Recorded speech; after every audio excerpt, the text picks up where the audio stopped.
భక్తుల రక్షణమణి గారు భీమవరం, వీరి యొక్క కుమారులు బిల్డింగ్ కాంట్రాక్టులు పనులు జరిగిస్తూ ఉన్నారు. గోడ కడుతూ ఉండగా అక్కడ గోడ పడిపోయినది. ఆ సమయమునందు ఆ యజమానులైన వారు నష్టపరిహారం విషయములో అడగటం జరిగినది.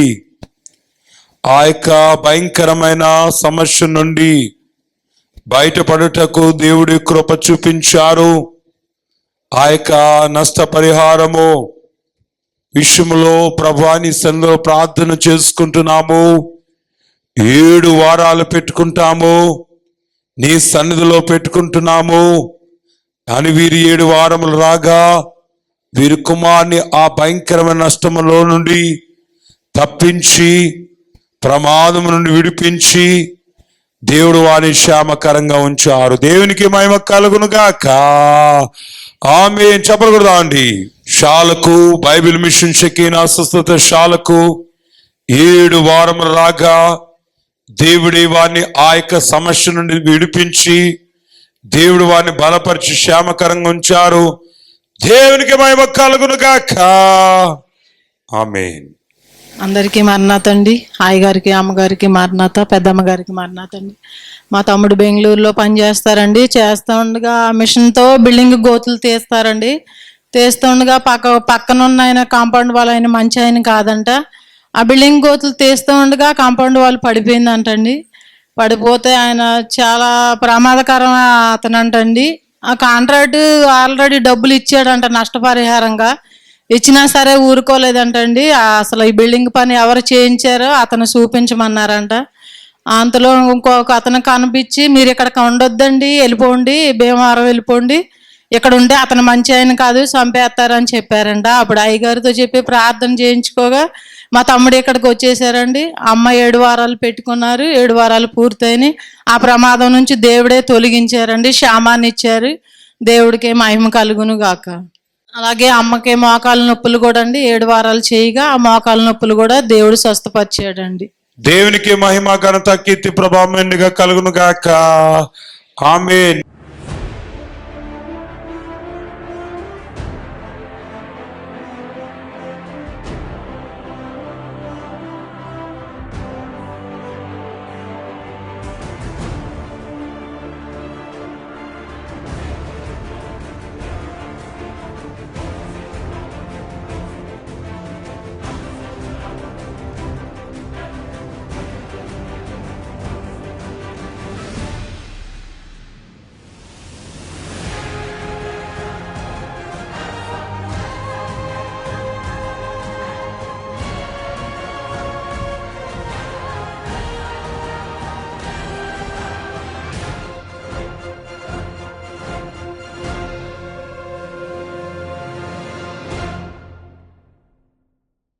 మార్కు సువార్త 2వ అధ్యాయము 1 నుంచి కొన్ని వచనాలు. కొన్ని దినములైన పిమ్మట ఆయన మరలా కపెర్నహూములోనికి వచ్చెను. ఆయన ఇంట ఉన్నాడని వినవచ్చినప్పుడు అనేకులు కూడి వచ్చిరి గనుక వాకిటనైనను వారికి స్థలము లేకపోయెను. ఆయన వారికి వాక్యం బోధించుచుండగా కొందరు పక్షవాయువు గల ఒక మనుషుని 4 చేత మోయించుకొని ఆయన యొద్దకు తీసుకొని వచ్చిరి. చాలామంది కూడి ఉన్నందున వారు ఆయన యొద్దకు చేరలేక ఆయన ఉన్న చోటికి పైగా ఇంటి కప్పు విప్పి సందు చేసి పక్షవాయువు గలవానిని పరుపుతోనే దింపిరి. యేసు వారి విశ్వాసము చూచి, కుమారుడా, నీ పాపములు క్షమింపబడి ఉన్నవని పక్షవాయువు గలవానితో చెప్పెను. 9వ వచనం అండి. ఈ పక్షవాయువు గలవానితో నీ పాపములు క్షమింపబడి ఉన్నవని చెప్పుట సులభమా? నీవు లేచి నీ పరుపెట్టుకొని నడుమని చెప్పుట సులభమా? 12వ వచనం అండి. తక్షణమే వాడు లేచి పరిపెట్టుకొని వారందరి ఎదుట నడిచిపోయెను గనుక వారందరూ విభ్రాంతి నుండి మనం ఈలాంటి కార్యములను ఎన్నడూనూ చూడలేదని చెప్పుకొనుచు దేవుణ్ణి మహిమపరిచిరి. దేవుడి వాక్యం దీవించును గాక. ఆమేన్. సర్వోన్నతుడా, మహిమోన్నతుడా, మహిమ కలిగిన రాజా, మీ కొందనాలు, స్తోత్రాలు, స్తుతులు చెల్లించుకొంచున్నాం ప్రభా.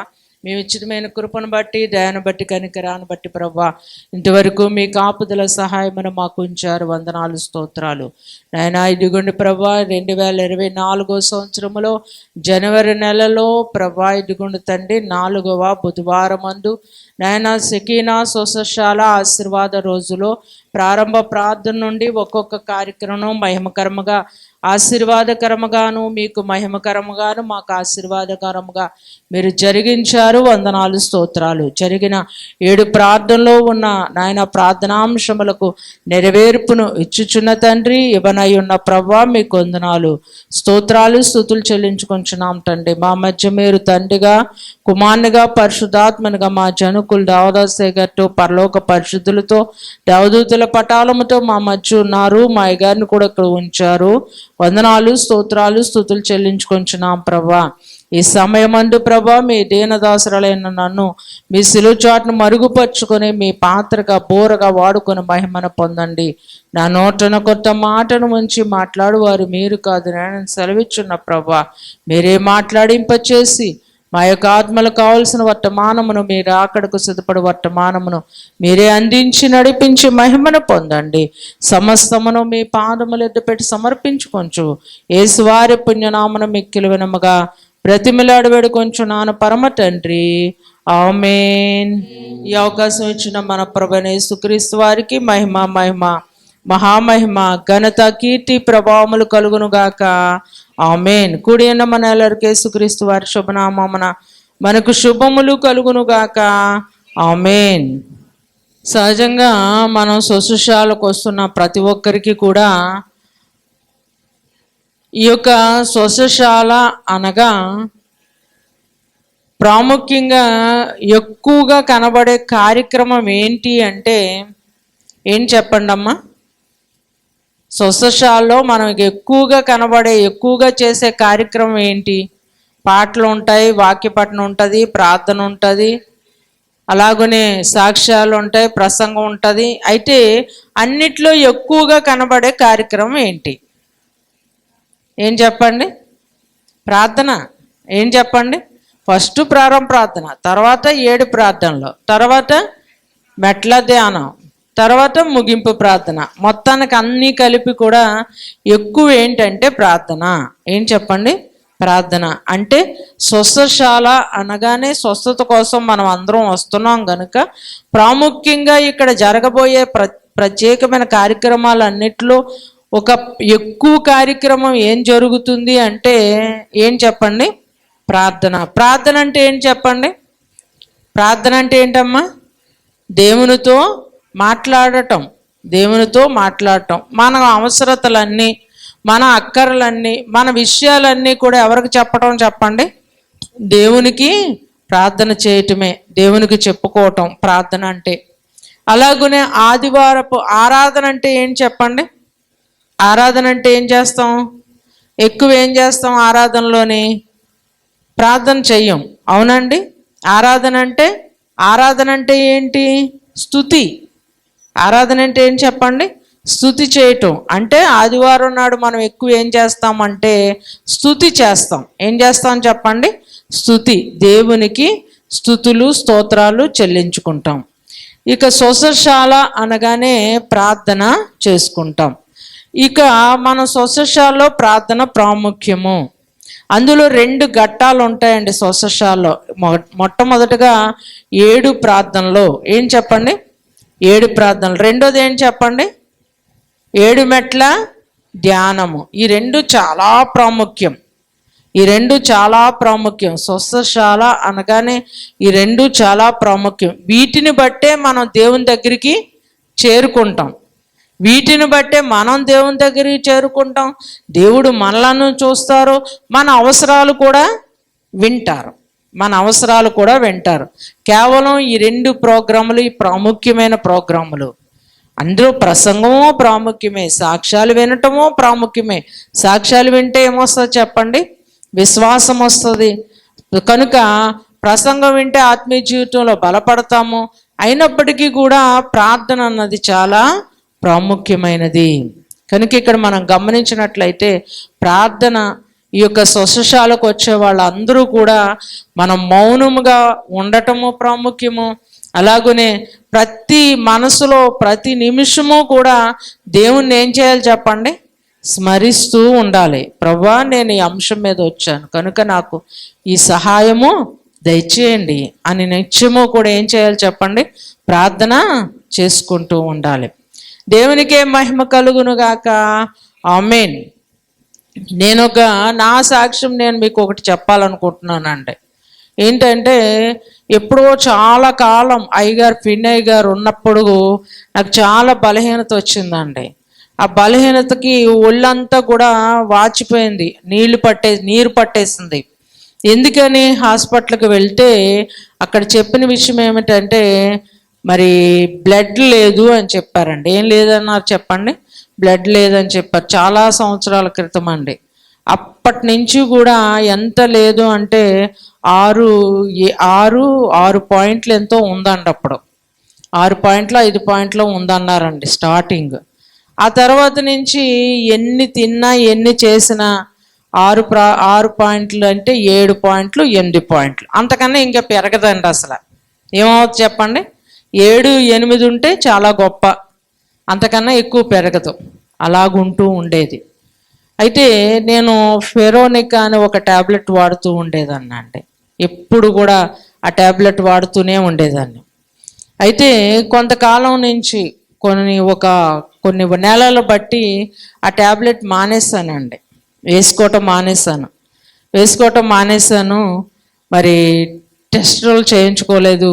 ఈ మధ్య కాలంలో మొన్న టెస్ట్ చేయించుకుంటే 11 పాయింట్లు వచ్చిందండి. ఎంత వచ్చిందండి? 11 పాయింట్లు వచ్చింది. దేవునికే మహిమ కలుగును గాక. ఆమేన్. షారోన్ కుమార్ గారు ఎప్పుడు టెస్టులు చేయిస్తూ ఉంటారు. అప్పుడు ఆయన అన్నారు అనమాట, అమ్మగారు వాడుతున్నారు కదా అన్నారండి. ఏం మాట్లాడలేదు, వాడుతున్నానండి అన్నానండి. తర్వాత ఆలోచించాను, చాలా కాలం అయిపోయింది కదా మానేసి, అయినా సరే బాగొచ్చే రిపోర్ట్లు అనుకున్నానండి. అయితే నేను ఒకటే అనుకున్నానండి, దేవునికి ప్రార్థన చేసుకుంటున్నాను కదా, మరి ఇంతకాలం వాడాం కదా, ఇంకెక్కువ ట్యాబ్లెట్లు వాడకూడదు కదా అని చెప్పి మానేశాను అన్నమాట అండి. మానేసిన దేవుడు ఏం చేశారు చెప్పండి? స్వస్థత ఇచ్చారు. అలాగనే ఒకసారి కళ్ళు గురించి కూడా మీకు చెప్పాను కదండి. కళ్ళు గురించి కూడా మరి చాలా మందు వాడి విడిచిపెట్టేశాక శాలలకు వారాలు పెట్టుకోగా ఏమైంది చెప్పండి? నాకు దేవుడు స్వస్థతనిచ్చారు, ఆరోగ్యం ఇచ్చారు. దేవునికే మహిమ కలుగును గాక. ఆమేన్. నేను ఎందుకు చెప్తున్నానంటే, ఎవరి సాక్ష్యమో చెప్పట్లేదండి. ఎవరి సాక్ష్యం చెప్పాను? స్వయంగా నాకు జరిగిన సాక్ష్యమే మీకు చెప్తున్నాను. ఇలాంటివి నాకు చాలా జరిగాయండి. చాలా సాక్ష్యాలు నా జీవితంలో ఉన్నాయి. అయితే ఇక్కడ మనం గమనించినట్లయితే స్వస్థశాలకు ప్రాముఖ్యంగా మనం చేయవలసిన పనేమిటి అంటే ప్రార్థన. ఏం చెప్పండి అమ్మా? ప్రార్థన. రెండోది, దేవుని పట్ల మనం ఉంచుకోవాల్సిన విషయం ఏమిటంటే విశ్వాసము. ఏం చెప్పండి? విశ్వాసం. దేవుని పట్ల ఏముంచాలి చెప్పండి? విశ్వాసం ఉంచాలి. మనం ఎక్కువగా చేయవలసిన పని ఏంటి అంటే ప్రార్థన. ఏం చెప్పండి? 2 చెప్పండి అమ్మ. 2 విషయాలు ఏంటి? ఒకటి ప్రార్థన, గట్టిగా చెప్పండి, ప్రార్థన. రెండోది విశ్వాసం. దేవుని మీద ఏముంచాలి చెప్పండి? విశ్వాసం. స్వస్థశాలకు వచ్చే వాళ్ళు అందరూ కూడా ఈ 2 విషయాలు మనసులో పెట్టుకుంటే మన కార్యాలు అనుకున్న సమయానికన్నా ముందే ఏమవుతాయి చెప్పండి? జరిగిపోతాయి. దేవునికే మహిమ కలుగును గాక. ఆమేన్. ఇందాక నేను ఒక విషయం చదివాను, మార్కు సువార్త 2వ అధ్యాయంలో మరి చదివిన విషయం ఏమిటంటే, అందులో కనబడుతున్న విషయంలో ఎంతమందికి స్వస్థత వచ్చింది చెప్పండి అమ్మా?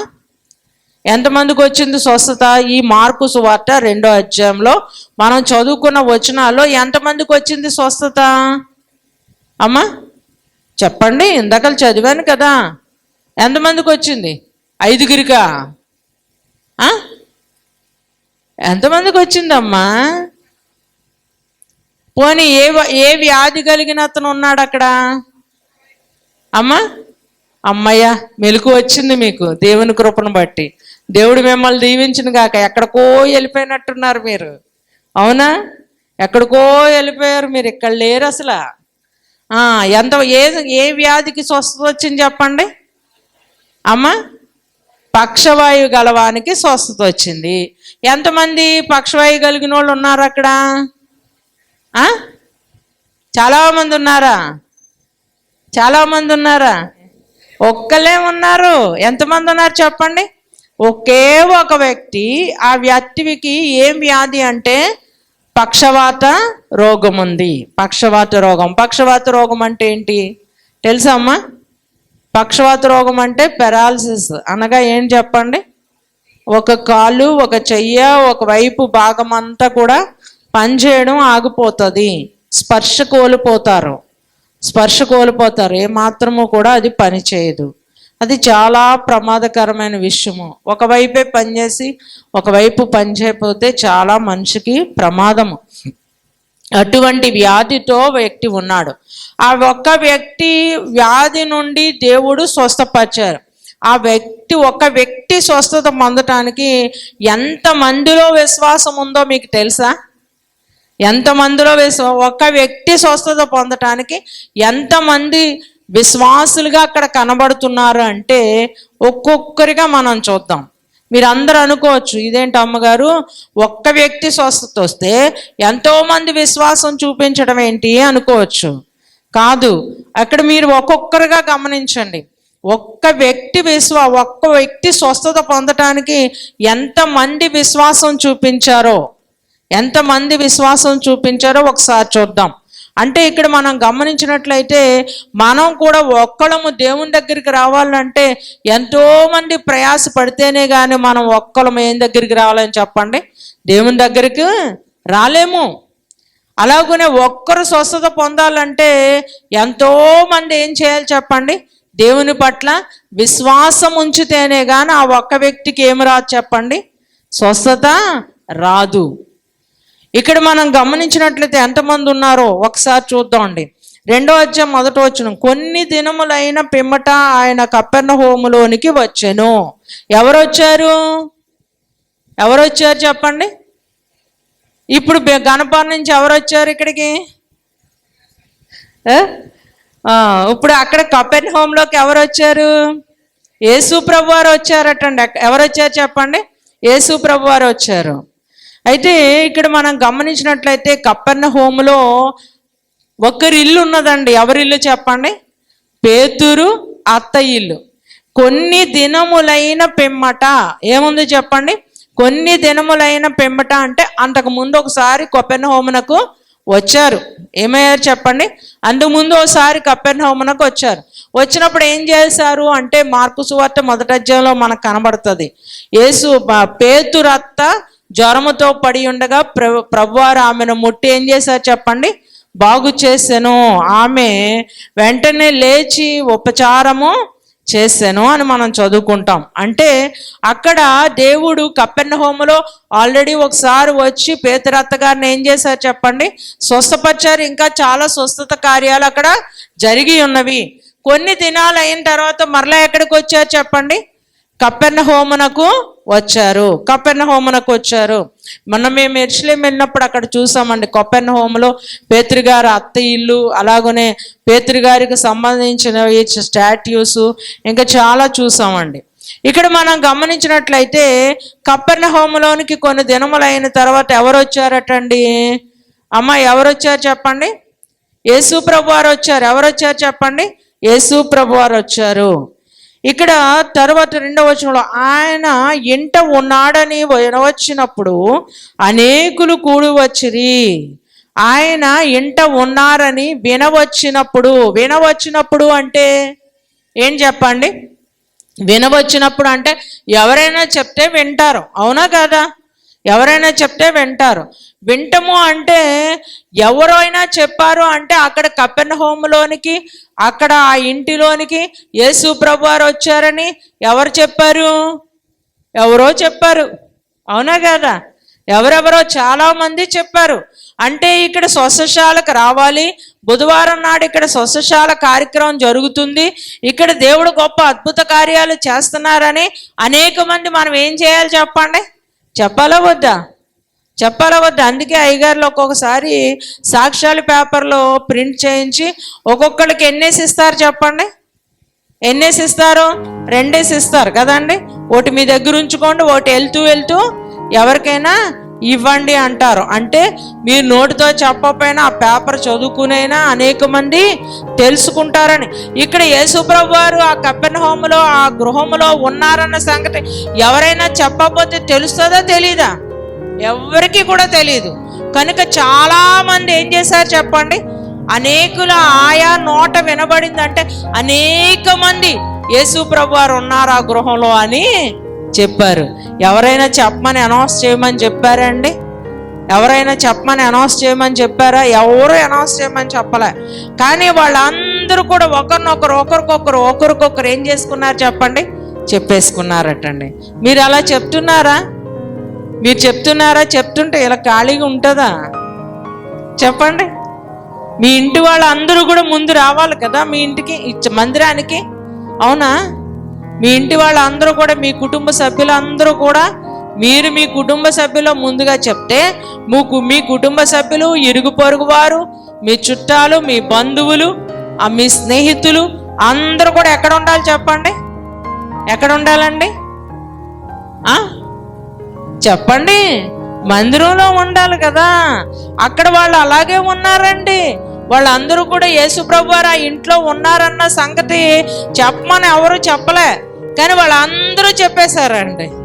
చెప్పేటప్పటికి ఏమైపోయింది చెప్పండి? ఆ ఇంట ఉన్నారని వినవచ్చినప్పుడు అనేకులు కూడి వచ్చిరి. ఏమైపోయారటండి? చాలా మంది వచ్చేసారటండి ఆ ఇంట్లోనికి. చాలా మంది, అనేక మంది కూడి వచ్చిరి.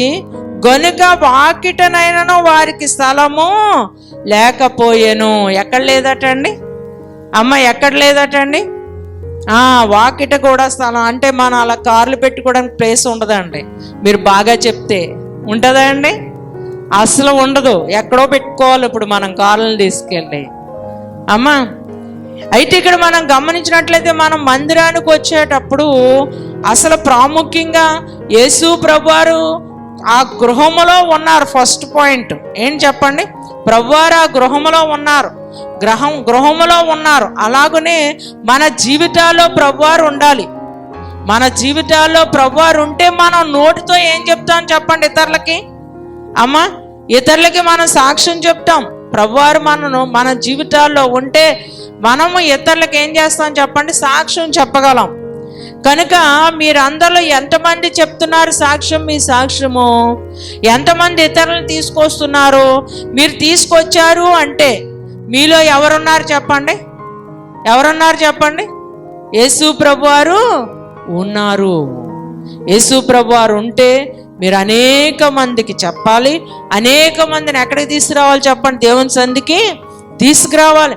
ఇక్కడ మనం గమనించినట్లయితే అనేక మంది కనబడుతున్నారు. ఎంతమంది చెప్పండి? విశ్వాసం చూపించడానికి అనేక మంది కనిపిస్తున్నారు.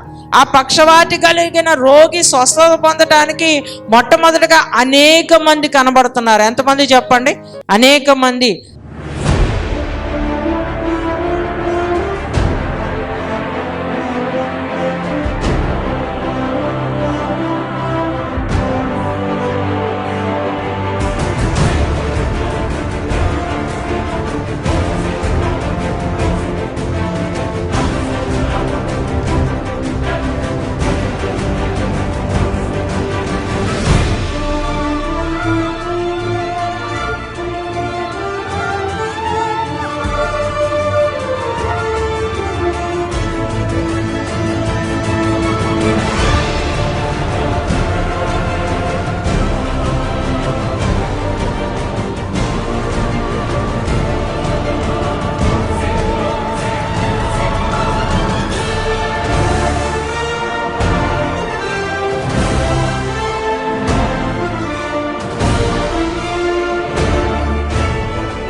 ముప్పత్తి సావిత్రి గారు గొల్లల కోనేరు ఎదురుకిచ్చాను.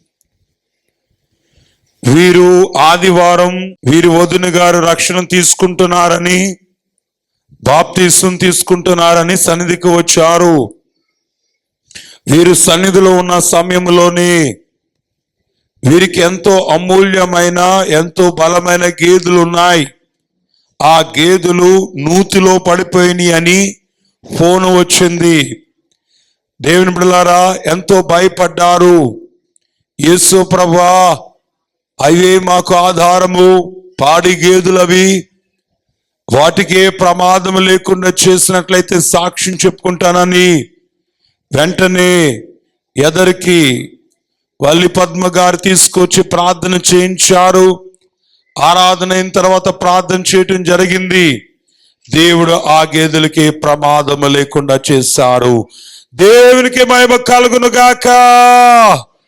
వారు ఆ సమయంలో షాలో సాక్షి చెప్పుకుంటాను అనుకునగా దేవుడు క్షేమకరంగా గృహానికి వారి గేదెను చేర్చారు. దేవుడిచ్చిన కాపుదలు బట్టి సాక్ష్యం ఇచ్చిన దేవునికి మహిమ కలుగును గాక.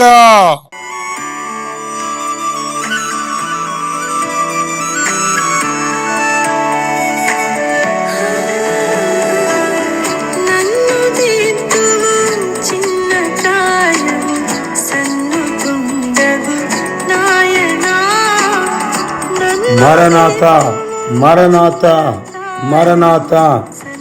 దేవుని ఆశ్చర్య కార్యములు చూడండి. కీర్తన 66:5 స్వస్థతశాల కార్యక్రమము ప్రతి బుధవారము 8 గంటల నుండి 3 గంటల వరకు బైబిల్ మిషన్ భీమవరం షకీనా స్వస్థతశాలలో మారుతి సుజుకి కారు షోరూం ప్రక్కన జరుగును. ఈ ప్రార్థన ద్వారా వేలాది రోగులు బాగుపడుచున్నారు. సంతానము లేని వారికి సంతానము కలుగుచున్నది. భూతముల చేత పీడించబడుచున్న వారికి భూత నివారణ కలుగుచున్నది. క్యాన్సర్, పక్షవాతము, క్షయ, ఉబసము, కుష్టి, బీపీ, షుగర్, కడుపు నొప్పి, పోలియో, మెదడువాపు మొదలగు రోగములతో బాధపడుచున్న రోగులు స్వస్థత పొందుచున్నారు. గుడ్డివారు చూపు పొందుతున్నారు. కుంటివారు నడుచుచున్నారు. చెవిటివారు వినుచున్నారు. స్త్రీలకు కలిగిన ప్రత్యేక రోగములు దేవుడు బాగు చేయుచున్నారు. అందరికీ హృదయపూర్వక ఆహ్వానము. అందరినీ హృదయపూర్వకంగా ఆహ్వానించువారు రెవరెండ్ డాక్టర్ ఏ జానయ్య గారు, అలాగనే వ్యవస్థాపకులు రెవరెండ్ డాక్టర్ బిషప్ ఏ చార్లీ జాన్సన్ అయ్య గారు, నిర్వహించువారు రెవరెండ్ ఏ జాన్ పాల్ అయ్య గారు. మరణాత.